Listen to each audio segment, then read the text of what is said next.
all of what you are seeing. It was totally underwater when they were moving it. Oh my God, how they moved it when it was underwater. Surrounded the temple with iron curtains like a Kufr dam. Pumped water out. Cut the temple into pieces. They cut it into 40,000 pieces.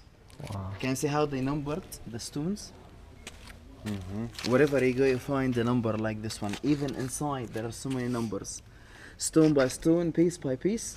And then they reconstructed this temple exactly the same. Started 1972 and finished 1980. Took 8 years to move this beautiful temple. How much money they paid for saving this amazing temple? $15 million US dollars. What is the meaning of the word Philae? The word Philae came from Philadelphus. Who was Philadelphus? The one who started the construction in 285 BC.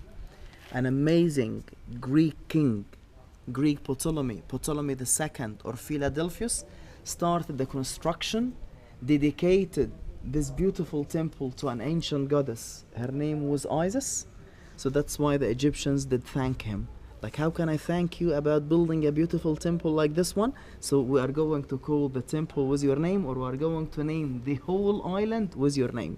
When Islam came to Egypt in 641 AD, the Egyptians became Muslims, the majority became Muslims, and the minority became Christians. So we started forgetting the ancient religion. We stopped believing in the ancient religion. So the temples were very open for ages. You can come and cut the stones to use in your house, to build something. You can leave it like this. This one, it's a good one. It's in a good condition because it's on an island. So to come all the way from the city to take a stone from a temple on an island, that's hard. So that's why it's in a good condition. And you can see Greek writing right there. And up there.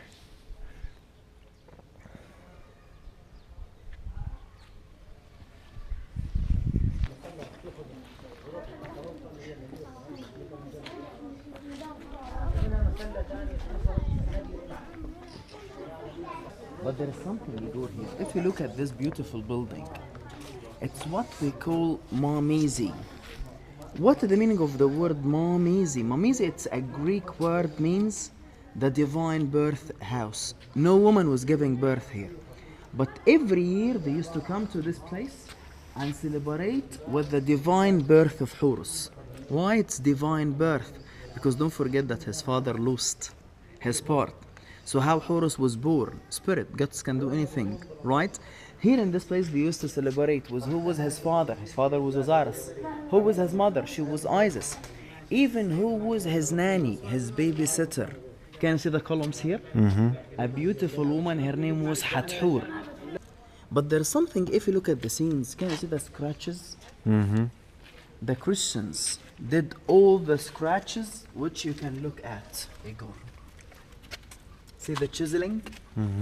But why the Christians did all of this? I have to give them an excuse. You know that Christianity came to Egypt in 58 AD. It came above my ancient, or on top of my ancient belief. Some Egyptians in 58 AD were believing in Isis, Osiris, Ra, Horus, my ancient belief. Not all the Egyptians were Christians, just few, the minority. So when the Christianity came, the Egyptians started telling the new Christians, excuse me guys, your new story about Virgin Mary, you took it from Isis. Why? You still remember that Osiris lost his part? So how Horus came, how Isis became pregnant without the part of her husband, Osiris. Spirit, gods can do anything. So the Egyptians refused any relation between Isis and Virgin Mary. The Christians refused any relation, Isis and Virgin Mary, or Horus and Jesus. So they chiseled out all the ancient scenes to tell everyone, excuse me guys, just an ancient belief. They're just figures, just statues. If we scratch, if we damage them, they cannot defend, they cannot protect themselves. So you have to forget the ancient belief and you have to believe in the new one. Can you see the granite rock here? The biggest stone was moved in 1972. It's easy to cut the sandstone, but it's not easy to cut the granite. So they moved it as one block. By the way, it was originally here when they were building all of this temple. And the king built his 2 towers above it, above the stone. They loved it so, the king loved it so much, so he told his guys, excuse me guys, it looks great, so make me something nice out of it. So they did carve it with the offerings of my ancient king, and then they built the 2 towers above the stone which you look at. Right?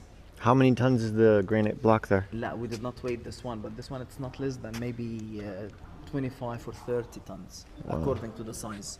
So Igor, when you see a roof, or when you see a ceiling like this one, you have to know it's the place of the priests. Inside, the very high priest. The priests are here, used to be here, and then outside the commoners. We are calling all the place which we are in now the hypostyle hall. The hall of columns. A Greek word means the hall of columns for the priests. Outside, the commoners wanted to see the sky, they wanted to pray. But inside, the priests, they did not need the sky. Why they did not need the sky? Because how to choose a priest? He has to be from the royal family. And for sure there is a God is related to you in your royal family. You don't need the sky like the commoners. The commoners need the sky, but the priests did not need the sky at all.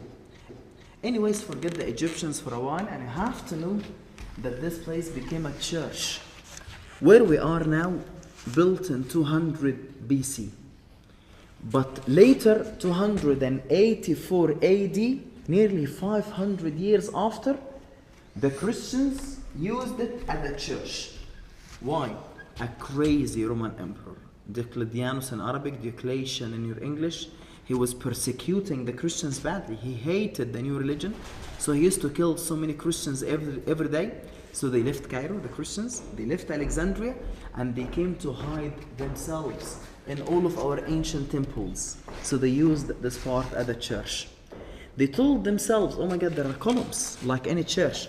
Why we have to build a new one outside and we have one inside, right?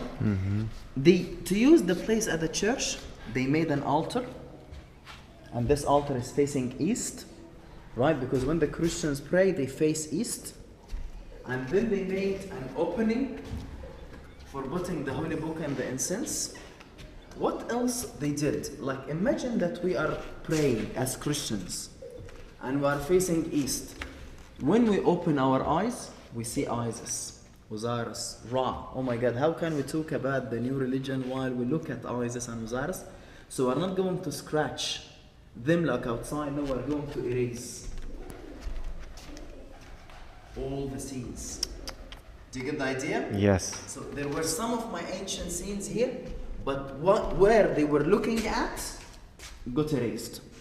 And or the Celtic cross. By the way, what does it mean? Because some guys say it's a cross, but what does it mean? Like, if you look at any cross, it does have 4 sides. It's Matthew, Mark, Luke, and John. Right? According to the guys who wrote the New Testament. Matthew, Mark, Luke, and John. Each side, Igor, is 1, 2, 3. 1, 2, 3, 1, 2, 3, 1, 2, 3. The Trinity.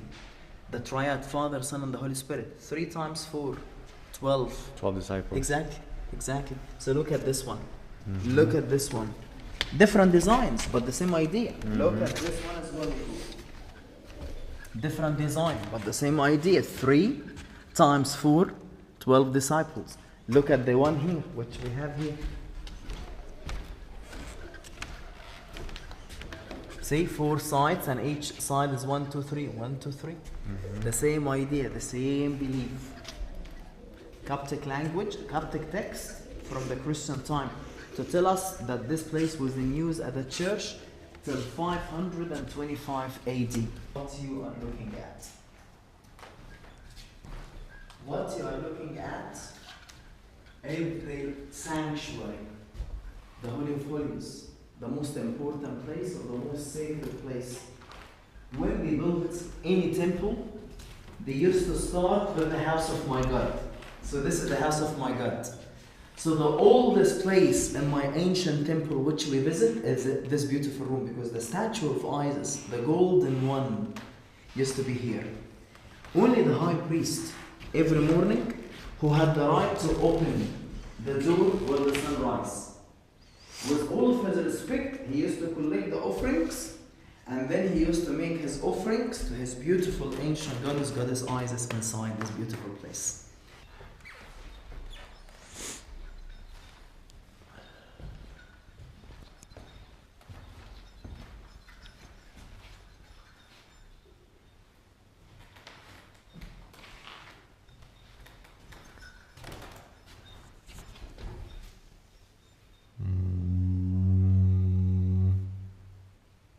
Tones.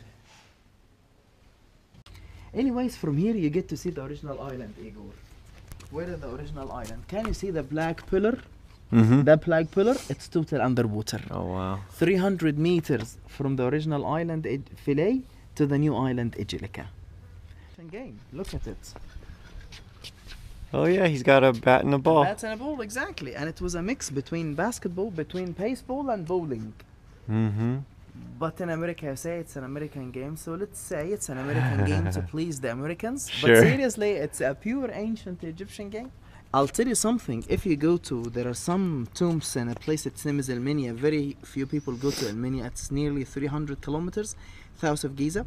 They show you the moves of the wrestling itself. Mm-hmm. There is an Egyptian team and there is an African team, and how the Egyptian team is winning because of the moves. Mm-hmm. Like all the moves which you see. Mm-hmm. It's not just about wrestling, it's about the same tomb is having a section for six. How to make six, the French one, and it's everything. Everything originated here. Mm. That's awesome. So right now we are at the kiosk of Trajan, also known as the Pharaoh's Bed. Although my guide doesn't really believe the Pharaoh's Bed story too much because he thinks that Trajan never came here. The Temple of Philae is very impressive. I really like the feeling you get here. It's very calm and peaceful.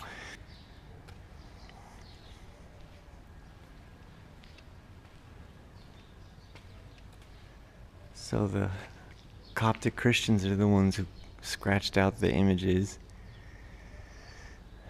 which is disappointing, to say the least.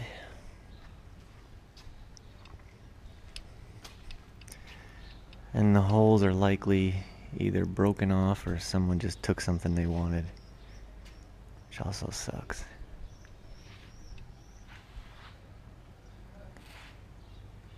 Hey, birdie.